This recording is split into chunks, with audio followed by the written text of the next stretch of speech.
என்ன தெரியாத நாட்களில் பாவத்துல இருந்த, அந்த பாவத்தினால நீ வியாதிப்பட்ட, அந்த பாவத்தினால நீ சமாதானத்தை இழந்த, நிம்மதியை இழந்த, மரணத்தை விரும்பின. ஆனா நான் உன்னை தேடி வந்து அந்த பாவத்திலிருந்து, அந்த சாபத்திலிருந்து நான் உன்னை விடுவித்தேன்.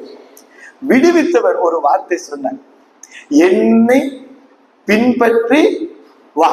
என்ன சொன்னாரு? என்னை. ஈஸி தானே அப்படின்னு நினைச்சாங்க. நான் கூட அப்படிதான், என்ன இவரை பின்பற்றணும் அவ்வளவுதானே. இவ்வளவு நேரம் யாரையோ சினிமாக்காரன் பின்பற்றிட்டு இருந்தேன், நடிகர்களையும் அரசியல் தலைவர்களையெல்லாம் பின்பற்றிக்கிட்டு இருந்தேன். இனி இவரை பின்பற்ற வேண்டியதானே, வாங்க பூங்காண்டவரே நடங்க இதை வருகிறேன்னு பார்த்தா அவர் சொல்றாரு, நீ அவங்கள பின்பற்றின மாதிரிலாம் என்ன பின்பற்ற முடியாது. சினிமாக்காரனை பின்பற்ற சினிமா பார்க்க 100 ரூபாய் இருந்தா போதும். அல்லேலூயா.